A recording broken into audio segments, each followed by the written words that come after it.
everybody, it's Nick Leighton. And I'm Leah Bonnema. And we had so many great questions from you all in the wilderness. Ow! That we have a bonus episode. So here we go. Our first question is, quote, what is the correct way to eat Pop-Tarts? After more than 20 years of marriage, this was the moment I realized that I'd married a serial killer. And then there's a photo of somebody eating 2 Pop-Tarts basically together like a sandwich. And then she continues, who eats Pop-Tarts like that? So I asked this person, oh, can we share this photo? And she's like, yes, it is definitely okay to post. Everyone needs to be warned of the possible psychopath that is walking freely among us. And then she added, I quit buying Pop-Tarts so that I can trick myself into a sense of feeling safe. I loved that so much because I think we all have somebody in our lives and we see them do something in a completely different way and we're like, oh, what is happening? Oh, I look at you in a totally new way now. Yes. Yeah. You're like, I didn't even know this was legal. So I don't think I've actually ever had a Pop-Tart, which I guess, like, when would I have? I didn't grow up with them. And as an adult, they're not currently in my house. So, like, when do Pop-Tarts come up? I had never had one until I started temping in New York. Okay. And then I would stop at like a bodega to grab a coffee. And then I saw they would sell single packets. So they have 2 Pop-Tarts. Okay. And I was like, I'm going to give this a shot. You know, I'd always seen commercials. I'd heard about them. And they just kind of look chalky. Is that sort of accurate? I mean, they are a party. It's so much sugar. It's a lot of sugar. Yeah. And then if you toast them, which I don't think they're toasted in that Sammy that he made. In this photo, they are not currently toasted. They seem to be raw out of the package. And I mean, I would eat them raw, but toasted is like a whole other level because it's the warm, sugary, melted goodness. But I would sort of pick at it and then have it with my coffee at my temp desk. So I've done both. I've never eaten it like a sandwich. Mm-hmm. I've never seen that happen. Yeah, so I was looking into how people eat Pop-Tarts, and a lot of actually interesting variations on the theme. Some people are making s'mores out of them. You know, you use the Pop-Tart instead of the graham crackers. I thought, oh, that's interesting. Oh, wow. That's a lot of sugar. Some people make ice cream sandwiches with them. Oh, wow. Also feels like a lot of sugar. Somebody actually butters it and then microwaves it. What is happening? So, because I guess the pastry part is sort of the blander part. And so this gentleman on YouTube, which I'll link to in the show notes, was saying that like by buttering it, it makes it more delicious, which I mean, I think that's probably true. So I can't argue with that. Buttering everything makes it more delicious. Right. So butter your Pop-Tarts. Yeah. But it does feel like when we're thinking of like the etiquette rules that by eating 2 Pop-Tarts together, you're sort of duplicating it. And it's like a food that is not eaten that way. It's sort of like eating 2 chocolate chip cookies together. Like we don't do that. We eat them one at a time. We don't stack them and then eat them together as like a sandwich, right? What I think is so funny about it is just that when people do things out of the normal way it's done, that it's always just takes a person back. You're like, oh, I've been living with this person. But we can agree that that's not sort of like the correct quote unquote way to eat Pop-Tarts, right? Like we just don't do that. Well, it's not the normal way to eat them. Right. So is it wrong? Is it an etiquette crime? I think it's just emotionally affronting. I see. The same as when that somebody wrote in about the person who bit into the Kit Kat. Oh, right. Yeah. Like a Jaws on a boat. Right. As opposed to breaking them apart. Like I wouldn't lock them up. You know what I mean? They're not going to jail, but you're like, what does this mean about you? Yeah. And so what does it mean? What does it say about the person that eats Pop-Tarts this way? They're a rule breaker. They don't care about society's boundaries. That's what this says. They are lawless. Right. And then if they do this, what else are they capable of? Man.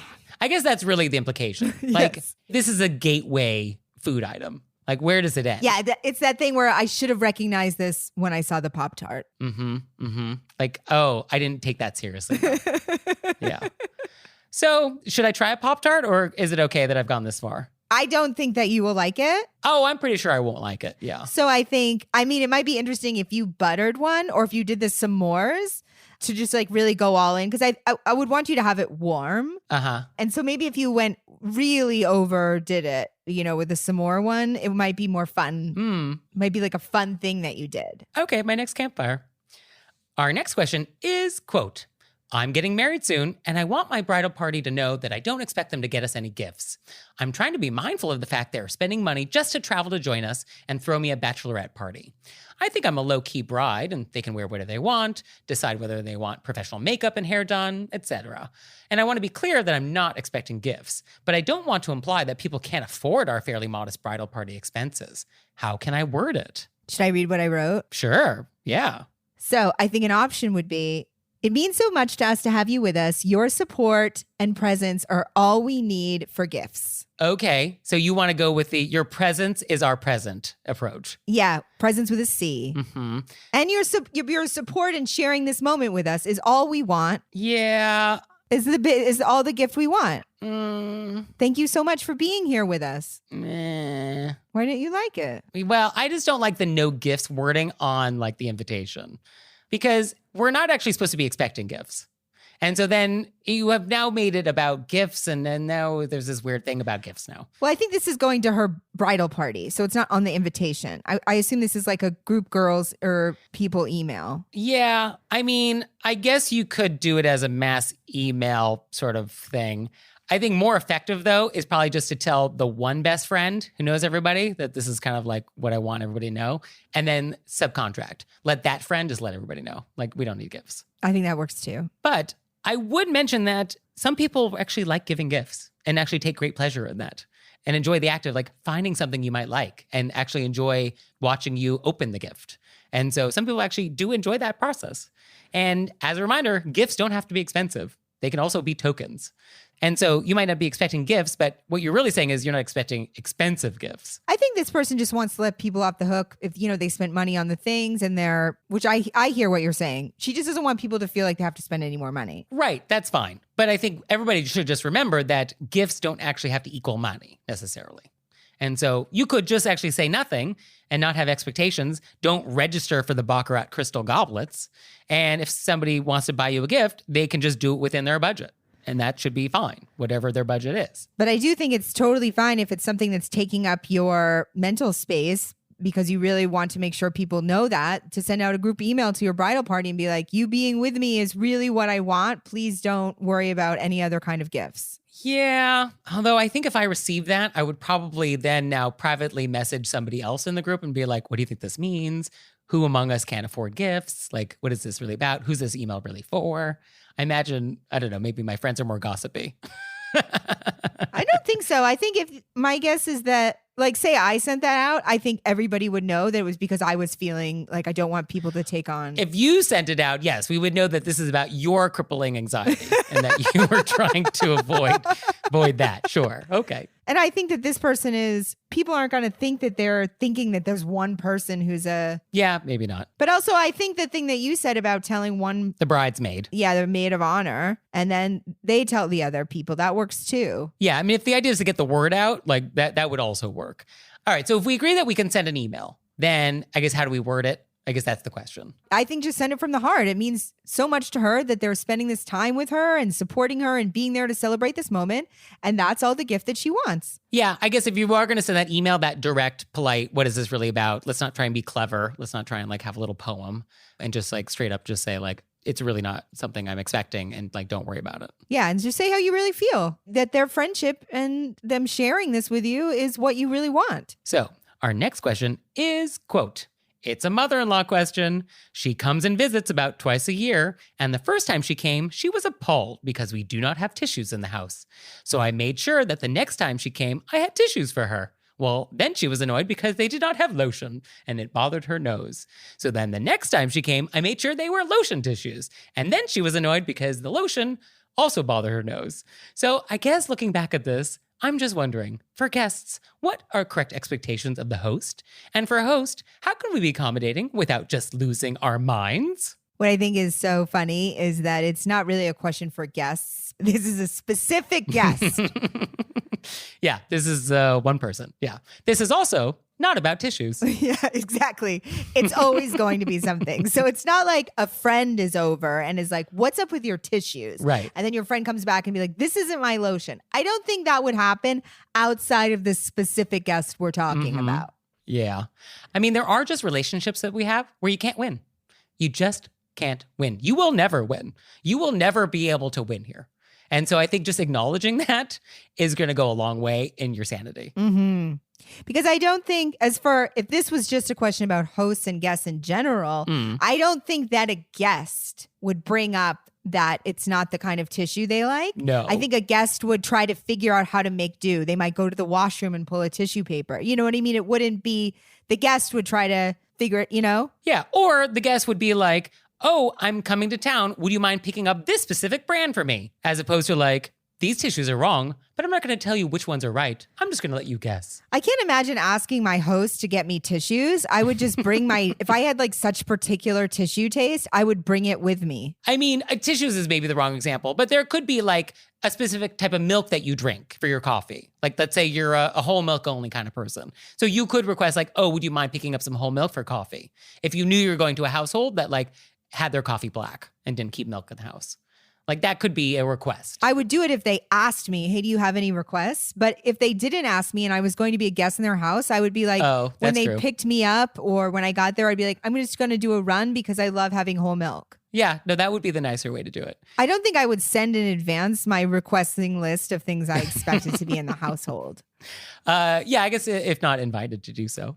So yeah, what do we do about this mother-in-law? I think what you said is perfect. That in the acknowledging that it's always going to be a thing. Yeah. And if there's some way in one's mind to know that this is just their behavior and somehow find a way in your person to be like, this isn't about me. Yeah, this is not about you. Well, actually, I mean, this is about you. It is about this you. This person doesn't like you. Yeah, but there's nothing you can do about it. They're going to behave this way. Probably not. Yeah. I mean, the only thing you probably could do maybe is before the next trip say, I know the tissues I've previously gotten were not the best for you. Please let me know what brand and type I should pick up and ask. I think you could actually send an email if you want to make it work. You could also just be like, this woman's never going to be happy and I'm going to try not to let it affect me. I'm going to be the best host I can be, but probably something will be wrong. I'm going to just move along. Or you could send an email and be like, excited that you're coming to visit. Lie. Just kidding. I'm excited to come to visit. Do you have anything specific that you would like in the house? Well, and this type of person is going to write back saying, no. But then when they say, oh, this isn't my type of tissue, then you could be like, oh, I'm sorry. I asked you. I didn't realize you wanted something because you didn't bring it up. Oh, you think this person has trouble with cognitive dissonance? I'm just saying, at least you'll have covered all your bounds and you could be like, it really isn't me. I did everything. I see. Because I'm pretty sure after the tissues, it's going to be something else. So you can say, I blanket asked you. Yeah. I mean, on some level, where is the child whose mother this is in this story? Oh, staying out of it. Yeah. They're smart. They're smart. Yeah. So it's a lose-lose for that person. Yeah, that's true. You can't win that one either. Yeah. But I think for all the mother-in-laws out there, and we do hear from them, we do actually get correspondence from them when we have all these mother-in-law stories, and mother-in-laws write in being like, I'm not like that. So we know it's a generalization. But if there's part of you that does stuff like this, take a moment and think, maybe I shouldn't. Maybe I should just have a little lotion in my pocket that I can add to tissues. Yeah, maybe you should know that, like, you're giving other mother-in-laws a bad name. So knock it off. And now it's time for an intermezzo. Intermezzo. So today's episode is brought to you by BetterHelp.com. So Leah, what is BetterHelp.com? BetterHelp.com is online therapists. And what's nice is that it's just super convenient because you can be home or anywhere in the world and get connected with somebody. Yeah, and you'll get connected with somebody who specializes in what you're looking for. Often we're in certain geographic locations and there's nobody in our area who specializes in that. But because this is online, they'll find you that person wherever they are because it's online. I also love that they're licensed professionals because Nick and I give great advice. We are not licensed professionals. That's for sure. Very true. And what's nice is you can also message your counselor at any time in between sessions. Like that's a feature. You can message and then you can set up calls. So they're going to give our listeners 10% off the first month. So check that out at betterhelp.com/RBW. And that's HELP, betterhelp.com. And check it out. Check it out. So our next question is, quote, What is the proper etiquette for boarding a plane when there are no assigned seats and patrons are assigned a boarding number? Recently, I was in this situation. My number was A44. When my group was called, I approached the station where my number was supposed to queue and asked the woman standing there what her number was. She answered A47. I replied, I'm A44. It was then clear she would not move to let me in. So I stood to the side and I merged in once the line started moving. As I merged in ahead, the woman mumbled under her breath something about my need to get ahead of her. For a moment, I thought perhaps I had misheard her number, and I was indeed cutting in ahead. But a quick glance at her boarding pass showed I had not. Was I incorrect? For this particular airline, I had to go online 24 hours ahead to check in and get the boarding number. These kind of boarding situations stress me out so much because there are people that just cut, they get up there, they push. Yeah. They're absolutely incorrect. Yeah. But then you are forced to be aggressive to get the thing that you paid for or waited in line for or got on, on online, meaning online. You know what I mean? Like you did your job to get online early, to get your ticket number early. And then this person is being like, oh, you want to be so pushy when they're being pushy. Yeah. They're not following the number order. Yeah. I have a flight attendant friend who describes the process of people like crowding the gate lice. So, yeah, I mean, this situation is designed by airlines to make people actually be miserable so that you'll pay more money to be slightly less miserable and have a higher number or board sooner or make sure you won't run out of bin space. So it is designed to be terrible. Like this is actually a business decision by airlines to just make it unpleasant. So that's working. It's so stressful. And our letter writer, you're not incorrect. It was the other person was forcing you to have to merge in front of them because they know that 47 comes after 44. It's numerically always been in that order. 47 has never come before 44. So benefit of the doubt, Leah Bonnema style. Now, I assume this is Southwest Airlines. I don't think any other airline does it, so I don't know why we're being coy. It sounds like Southwest. And so the idea basically for anybody who hasn't flown Southwest in a while is that you basically line up in the exact order that you're supposed to actually get on the plane. So you really will board right after A43 if you're A44. And the idea is that the queuing area and the boarding area, you're actually supposed to line up such that like you'll get ready to roll so that you really will board the plane 1 to 200.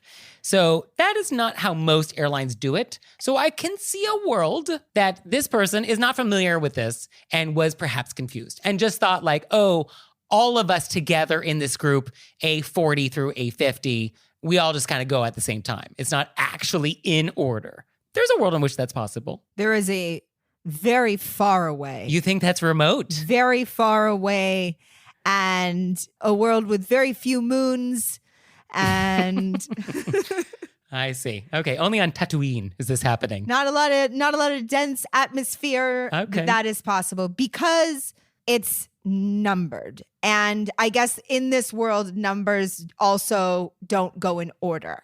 Okay. But I mean, benefit of the doubt, she doesn't understand how we're lining up in order. I do believe that people announce it. Hey, we are. Also, when they buy the tickets, they don't get their seat assignment. So they know they have to check in the day before. So she did check in the day before. So she does know. She does know certain things. So if you had just shown up at the airport and you hadn't purchased the tickets online, where I'm sure they told you had to check in the next day, and then she hadn't checked in and gotten that number, then I could be like, okay. Right. Okay. Yeah. No, I mean, it's remote. I'm just trying to be charitable. It's a whole new me.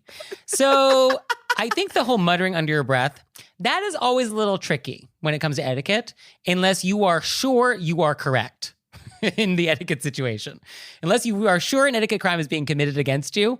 If you're not, I don't think we mutter. And even if you are correct, muttering is always a little provocative because it comes across as passive aggressive, which we want to avoid. So I don't care for that. Well, this woman really set not our letter writer, the lady, because she's cutting line. She's trying to get in front of people. And then when the person is 44 before 47 doing what's actually right, like she got caught, she should back up. Then she's going to mutter and be like real passive aggressive about it. And that's why I'm so upset. Yeah. You know what I mean? I can't stand it. You're not follow the rules. You're 47. She's 44. That's how it works. And I do find that people that break the rules and then get caught, they tend to be indignant. And I think that's what's happening here. I don't like it one bit. Yeah, I don't care for that. And it's trying to twist it around. I mean, it's that classic example of like, you didn't do anything wrong. Somebody did something wrong and it's trying to make you feel bad. Yeah. So I don't like Classic. it at all. It's a classic story. Classic story. I've heard it before. Beast and the Beast. Never ends. Our next question is, quote, my husband, we'll call him Jose, and his cousin, we'll call him Carlos, are Spanish-English bilingual with Spanish as their native language. As such, they usually speak Spanish together in one-on-one conversation. Carlos's wife, we'll call her Lisa, and I are native English speakers. I have intermediate Spanish competency, and Lisa has beginner competency. Recently, while the four of us were enjoying some lovely family time together, Carlos and Jose were discussing horseback riding in Spanish. Overhearing their conversation, I added a comment and a question in English. Lisa quickly began to answer my question in detail, but it soon became obvious that she thought the conversation had been about cooking and was providing a great deal of information that was completely unrelated to the topic at hand. Carlos, Jose, and I were then faced with the dilemma of whether we should point out this misunderstanding to Lisa or leave it unaddressed and move on to another topic. It seemed as though each of the three of us were waiting to see if anyone else knew what the correct course of action was, resulting in much awkward eye contact. Ultimately, we defaulted to moving on to another topic without addressing the misunderstanding, although I fear that Lisa may have picked up on our discomfort. How does etiquette dictate that a situation like this should have been handled? Should we have ignored this misunderstanding and moved on to a different topic like we did? Or should the misunderstanding have been addressed? And if so, what would the most appropriate, kind, and delicate way to do so have been? Your advice would be greatly appreciated. This question is so interesting because I feel like it so much depends on who Lisa is as a person Okay. and my relationship with her. Okay. Elaborate. Like, I have friends. I understand what our letter writer's saying. Like, when there's three people who sense something is off and then you feel guilty that the other person doesn't get what the three of you, that the three of you are thinking, oh, she misunderstood the word. Right. So you don't want that person to feel bad. You don't want the person to feel bad. Is it worse that the person would feel bad later that everybody knew, or that if you corrected it now when you don't want to correct somebody? But then that's why I think it sort of is like, I have a lot of friends that they're learning a new language. They want to be like, oh, I think you thought that we were talking about this and this is actually the word for that. Yeah. I mean, I think you got to jump on these things as soon as they happen. Right away. And they don't get better the longer you wait. Yeah, it's got to be right away. Yeah, it needed to be like, oh, Lisa, we were actually talking about montar a caballo, not bistec a caballo. And then just like, that's that. And actually, have you ever had bistec a caballo? No, I haven't. It's this Colombian thing. It's where you put like a sunny side egg over a steak. It's very good. Oh, no, I haven't had that at all. I don't know what horseback food conversation they were having, but I just assume it's bistec a caballo. I mean, it seems plausible. Like a solid guess of what it is. Yeah, because it's not there's nothing wrong with the fact that she got it wrong. No. So that way you could just point it out. Yeah. But it has to be done right away. Right away. And you just do it in a nice, non-judgmental way, which is like, oh, Lisa, we were actually just talking about horseback riding. And then she'd be like, oh, I heard blah, blah, blah. And then we move on. But yeah, the waiting and then now we're keeping secrets. And now Lisa's like, oh, what is wrong?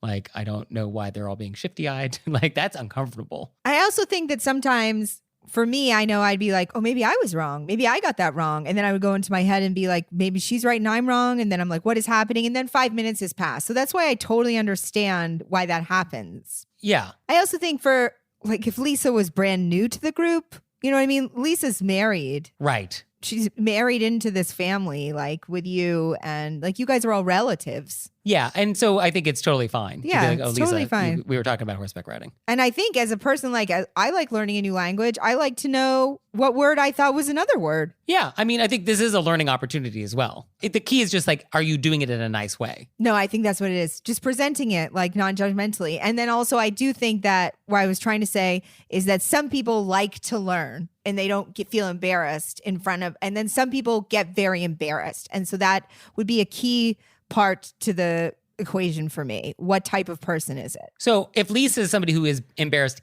easily, though, I think it's still better to embarrass her early and quickly rather than later. So either way, I think we arrive at the same place. Or it's just move on faster or correct faster. Move on faster. Yes. If we moved on real fast such that there was no like awkward silence or shifty eye glances, then that is an option. Yeah, I'll give you that. Well, I'm saying if you've already moved on, then move on. Right. Yeah. You can't go back. Don't go back. Don't belabor the point. Yeah, you can't go back. Be like, oh, actually yesterday. Do you remember yesterday? When we had that conversation? When you said biblioteca? And it was actually not. I just want to let you know. I've been thinking about it for 24 hours. Well, speaking of biblioteca, our next thing is something we got from a listener, which was, quote, I recently came across this amusing article about someone returning, after 32 years, a library book. The note that accompanied it was rude, don't you think? What would have been the proper thing to do in this situation? Also, note the book title. And so the book is titled Manners Make a Difference. And the note is a little yellow Post-it note and says, sorry, just 32 years overdue. Call it Catholic guilt. Smiley face. So what do we think of this? I think it's such a funny picture that it's the book being manners. Yeah, it's poetic. Yeah, it's poetic. And just to be clear, it is rude to borrow things and not return them. And that does include library books. So if anybody out there has library books that are overdue, return them, please. That is polite. For some reason, I immediately felt like this person didn't realize they had it and they found it. Yeah, of course. Yeah, no, they weren't actively keeping They this weren't manners actively book hiding for it. 32 years. So that was sort of somehow implied in that photo to me. With the idea of Catholic guilt. Yes. So the Catholic guilt part, are they guilty that they kept it for 32 years? Or are they feeling guilty about returning it? I think what the person who wrote the sticky note is saying is basically like in their mind, they're like, how ridiculous that I would return this after 32 years, but I have to return it because I have Catholic guilt. Oh, I see. I can't just keep this book forever. I must return it. Yeah, even though it's already been so long, I'm going to have to return it now that I realize that I didn't do it because I have Catholic guilt. Okay. That's my reading. I mean, I think you should also just return it, and it has nothing to do with feeling guilty. That's just the correct thing to do. Yeah, but I actually wrote that exactly. I wrote that. I think we should all want to return things, not just because we feel guilty. Like guilt should not be the emotion that is required to make us like return our neighbor's lawn clippers. But I mean, also if it motivates you to get that done. Yeah, I guess whatever it takes to get the thing returned. Yeah, I guess we'll take guilt then. But I think it would be nice to not just return the book, but pay the fine. Yeah, I think you should pay the fine.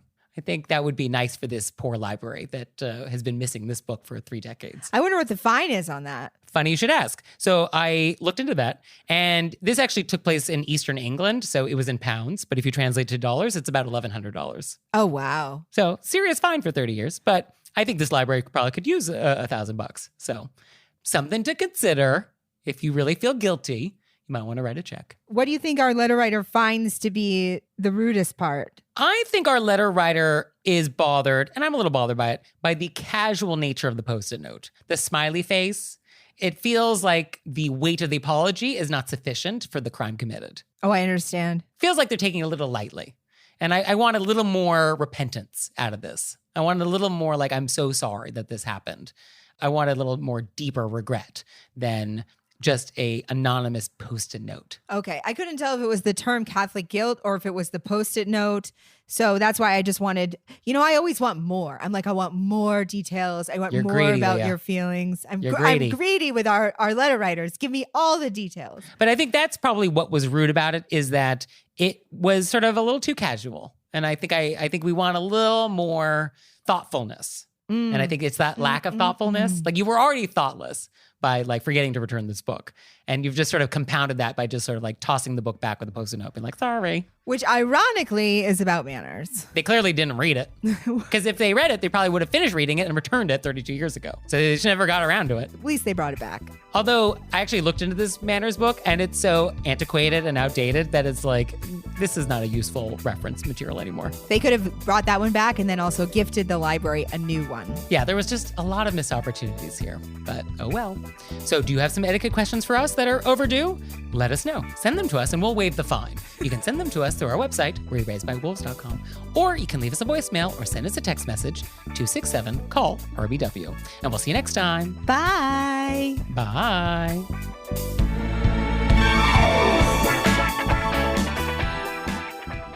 Oh, Leah, one more thing. What? Have you signed up for Patreon yet? I have. Me too. You out there, have you signed up for Patreon yet? No? Well, go to our website, wereraisedbywolves.com, click on monthly membership, check it out, because we would really appreciate it if you'd support our show. We love your support. We would. So please do that, and we'll see you next time. Bye. Bye.